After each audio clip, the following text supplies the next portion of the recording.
看到徐奶爸24小时加班照顾福宝，才明白他究竟有多爱福猪猪。最近正值熊猫幼崽出生的高峰期，许多有经验的金牌月嫂都被派去照顾熊猫妈妈和幼崽了，徐奶爸也不例外。但奶爸虽然被借调到其他部门，心中却一直挂念着假孕期的福宝。他在百忙之中抽时间给代班饲养员仔细交代了福猪猪的习性和癖好，甚至主动加夜班照顾身体不适的福宝。可见徐奶爸只是不会营销自己，但并不代表他不爱福宝。这天一早，徐奶爸就开始在场地忙碌，里里外外打扫干净后，放上了笋笋竹子。虽然奶爸的回归使福宝状态有些好转，还一时兴起的跳了个可爱的扭扭舞，但假孕现象的影响下，食欲依旧不高。奶爸放的竹子都干了，也没吃几口，大部分时间都在呼呼大睡，直到快下班才爬到假山石洞里寻找食物。第二天开园，福宝早早出现在院子里。据粉丝观察，他可能一晚上没有回去。徐奶爸无法进入外场打扫卫生放食物，餐桌上干瘪的竹子竹笋都是昨天吃剩的，而隔壁一宝则是早上奶爸送的新鲜竹子。徐奶爸尝试呼唤福猪猪回家吃饭，可傲娇的小公主又开始拿捏奶爸了。就算对方用小苹果诱惑自己，福猪猪舔了舔嘴巴，仍倔强的不听。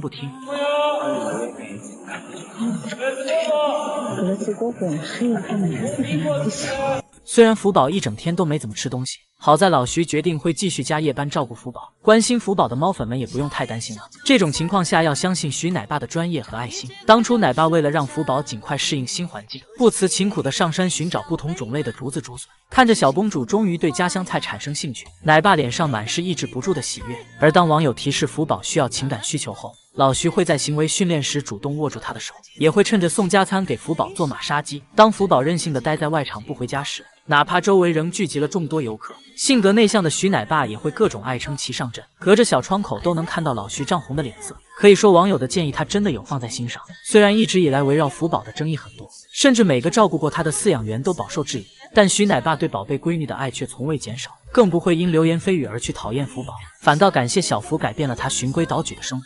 徐奶爸真的是一位很优秀的饲养员，希望网上少一些争议，多一份理解。福猪猪也要在奶爸的陪伴下尽快好转，重新恢复往日生龙活虎的状态。福宝的亲爷爷圆圆终于回国了，因为所谓的粉丝总嚷嚷着福宝想爷爷，中心特地赶在中秋团圆节到来之前，把旅澳大熊猫洋洋圆圆平安接回了家。目前两熊被安排在神树坪基地隔离，圆圆则入住了孙女福宝曾住过的院子。饲养员则在圈舍内摆满竹子、笋笋等食物，主打总有一款符合熊孩子的口味。其实圆圆不仅是福宝的亲爷爷，也是长隆新晋顶流熊妹猪的太爷爷。但与大多数过着稳定生活的小熊不同，圆圆曾经历4次搬家、2次出国，大半生都在颠沛流离的旅居中度过。99年，圆圆出生于北京动物园，2岁时被送到莫斯科动物园出差。原以为会像其他小熊那样旅居10年，仅仅过去2年，圆圆就被召回国内。原因是为了改善熊猫种族基因问题，北动用圆圆莹莹交换了中心的大地鼓鼓。就这样，5岁的圆圆稀里糊涂的来到四川，在此期间，他和老婆们生育了众多子女，其中就有景欣、乐宝、敏敏和普普发发。圆圆一直在北动和中心之间反复徘徊，人都无法适应这种颠沛流离，更何况熊猫。本以为20岁高龄退出繁育的圆圆能像同龄熊那样去都江堰基地养老，可命运之神却再次给他开了个玩笑。原来旅居奥地利的大熊猫龙辉在手术麻醉期间出现意外，不幸离世。由于中澳签署的繁育协议并未到期，中心便派出圆圆替龙辉继续打工。但杨洋和龙辉是一起长大的青梅竹马，就算拥有领地意识后也能恩爱住在一起，因此这些年杨洋始终抗拒圆圆的接近，半路夫妻从此变成了搭伙过日子的同事。好在奥地利也没有强迫杨洋圆圆繁育，而是让两熊步入了安稳的养老生活。参观熊猫馆的游客不仅限时，还限制人数。虽然圆圆已经是24岁的老年熊，相当于人类90多岁的高龄，但它的毛发干净整洁，白到发光，健康状况也不比那些年轻小熊差。而当圆圆洋洋踏上回家的飞机后，饲养员生怕孩子路上饿肚子，往笼子里放了很多竹笋、竹面包等食物。奥地利饲养员也陪伴他们跨越千里，帮助两熊完全适应家乡的生活。而在新的一堆大熊猫来到奥地利之前，园方将更新熊猫场地并升级设备，以便给滚滚们提供更舒适的生活环境。从这些方面来看，奥地利值得肯定。希望洋洋圆圆能平安度过隔离期，安心享受接下来的养老生活。长隆绝对是熊猫界宠娃天花板。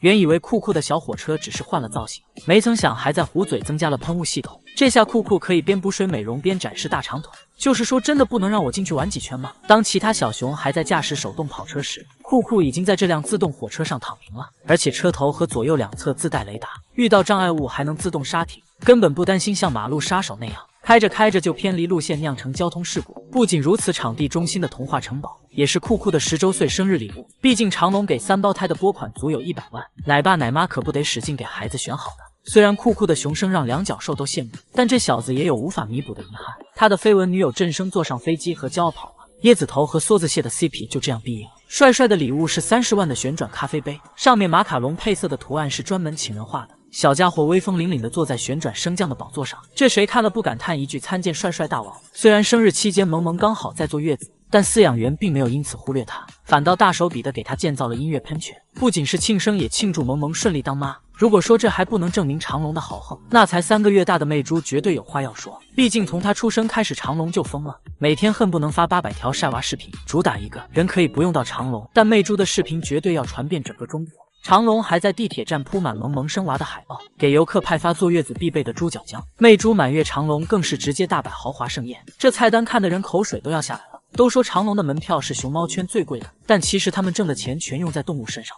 别的小熊夏天只能靠冰块降温，长隆直接配备了24小时通电的冰床，以及室内空调、定时水雾和冰块泳池，并且奶爸奶妈们还安排了冰镇下午茶。这神仙日子简直让所有小熊泪目。就算3年疫情期间长隆亏损严重，但长隆老板为了不亏待动物和员工，硬是狠下心用一块很值钱的商业用地换来了维持员工工资和动物伙食的资金。这份真诚和善良绝对值得我们肯定。别的动物园或许只重视能赚钱的熊猫，但在长隆不仅大熊猫的生活条件富足，其他的动物都是肉眼可见的活力满满，活成了各自领域的财阀公主和王子。看到公公不顾一切奔向奶妈，才明白他们之间一直是双向奔赴。哎呦，开心的很啊！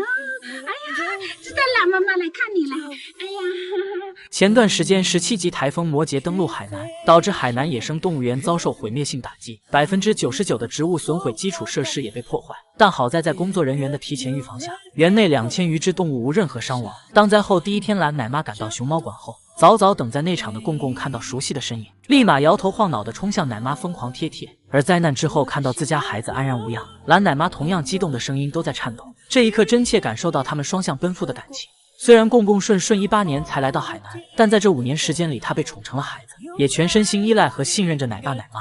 除了清明节，所有节日都会安排惊喜。就算台风造成了毁灭性的打击，但奶爸奶妈在忙着清理园区的同时，也不忘给兄弟俩准备教师节礼物，甚至还费尽心思的给公公准备了花。平日里公公顺顺的生活更是奢华，吃的是奶爸奶妈每天现砍的黄金竹和2脚兽也能生吃的加特林水果竹笋，感觉这竹笋看一眼就能饱饱的。此外，公公顺顺也是有名的玩具大户，别的小熊有的没的兄弟俩都有一份。每当玩具上新，奶妈都会现场示范教学，心灵手巧的兰姐还会亲手编织玩偶。由于太费手力，也因此患过肌腱炎。但看着熊孩子们爱不释手的抱着玩偶，奶妈便觉得这一切都是值得的。因为公公顺顺来海南当岛主之前，在太原有一段食不果腹的艰难时光，再加上园方提供的场地太过狭小，导致兄弟俩出现了严重的刻板行为。如今哪怕公公面前摆了很多笋笋，他仍会顿顿吃到撑才肯去睡觉。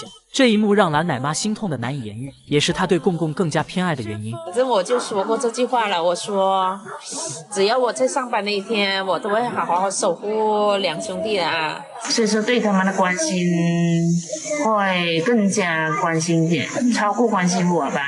兰姐说到做到，尽所能的保护两兄。当无良游客用力拍打玻璃时，她会立马站出来劝阻。你拍的肯定关我的事，我养的熊猫养的熊猫啊，你养得起吗？你养得起？这是我们动物园养的熊猫，那肯定你拍玻璃。你养得起吗？你啊？哎，你说这个话，那我们不要拍，你不用那么生气嘛。在兰姐和其他饲养员的守护下，公公顺顺终于过上了安逸快乐的日子，而公公也不用再为食物担心了。饲养员不仅会跑遍海南为两熊选竹子，还会制作水果串和胡萝卜串等零食。公公这娴熟的撸串手法绝对不输两脚兽，而他也在爱心投喂下体重直飙300斤。或许世上本没有神，但当释放善意给予滚滚的爱时，他们才有了心软的神。最后祝福海野早日度过难关，重放光彩。